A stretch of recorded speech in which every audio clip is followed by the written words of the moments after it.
नमस्कार दोस्तों, nature science में आपका स्वागत है। मैं हूं पंकज, एक एस्ट्रोलॉजर, एक लाइफ कोच और एक कंसल्टेंट। आज मैं आपको बताऊंगा कर्मों के और आपकी जन्म पत्री के बारे में कि ये कैसे जुड़े हुए हैं।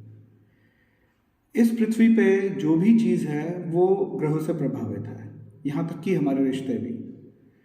जिस प्रकार हमारे पिता का रिश्ता देखा जाता है हमारे साथ, तो हम कुंडली में सूर्य देव को देखते हैं, माता के लिए चंद्रदेव को, भाई यार दोस्तों के लिए मंगल देव को, बहन बुआ बेटी के लिए बुध देव को, वह अपने गुरु के लिए बृहस्पति देव को, स्त्री के लिए जैसे हमारी पत्नी हुई या उनके जो पति हुए उनके लिए शुक्र देव को, जो हमारे घर में काम करने वाले लोग हैं, जो हमारे लिए काम करते हैं हमारे घर में या हमारी फैक्ट्री में या हमारे ऑफिस के अंदर, वो शनिदेव, और हमारा पुत्र केतु।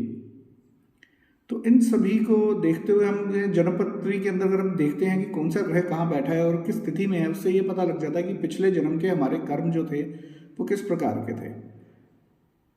वो जिस प्रकार के भी होंगे उसी तरह से हमें जन्म मिलता है, वैसे ही हमारी जन्मपत्री बनती है और वही हमें आगे भुगतना होता है। लेकिन प्रभु ने हमें पश्चाताप का एक मौका ये ज़रूर दिया है कि ज्योतिष के ज़रिए हम अपने उपाय करके उनकी जो प्रभाव है, जो उनका अगर कोई गलत प्रभाव है, जो हमने गलती की है उसके लिए जो हमें भुगतना है, हम उसको कम कर सकते हैं। बिल्कुल ख़त्म नहीं कर सकते, लेकिन हम बहुत हद तक उसको कम कर सकते हैं और पश्चाताप करके ये समझ सकते हैं कि आगे से हमें वो कार्य नहीं करना है। क्योंकि गलती की माफ़ी है, लेकिन जानबूझ के किए हुए कार्य की माफ़ी नहीं है। अगर हम सोचें कि हम बार बार ये काम कर लेंगे और उपाय करके ठीक हो जाएंगे, तो नहीं, ऐसा कुछ नहीं है। तो इसीलिए हमें हमेशा अच्छे कर्म करने चाहिए, किसी को सताना नहीं चाहिए और हमेशा लोगों के लिए अच्छा ही सोचना चाहिए और अपने कर्म को हमेशा सबसे आगे रख कर आगे चलते रहना चाहिए। अब मेरे पास बहुत से लोग आते हैं जो कि कहते हैं कि जो हमारे साथ वाला है वो सारे गलत कर्म करता है, लेकिन उसके पास बहुत कुछ है। तो बात ये देखनी होती है कि उसके पिछले जन्म के कर्म क्या थे, क्योंकि अगर उसके पिछले जन्म के संचित अच्छे कर्म होंगे तो उसका फल उसको जरूर मिलेगा, अच्छे कर्म। हाँ, लेकिन अगर वो अब गलत कर्म कर रहा है तो मतलब कि वो अच्छे संचित कर्मों को खत्म कर रहा है बहुत जल्दी, और जिस दिन उसके वो अच्छे संचित कर्म अपने पिछले जन्म के खत्म हुए, क्योंकि वो जितने ज़्यादा गलत कर्म करेगा उसके उतनी ही जल्दी अच्छे संचित कर्म खत्म होंगे, फिर उसका बुरा समय शुरू हो जाएगा। तो इसीलिए दूसरे को ना देखते हुए आप सिर्फ अपने आप को देखते हुए और अपनी जन्मपत्री किसी अच्छे ज्योतिषी को दिखाकर वह उससे उपाय और आचरण दोनों पूछिए। देखिए, उपाय के साथ साथ आचरण भी बहुत ज़रूरी है।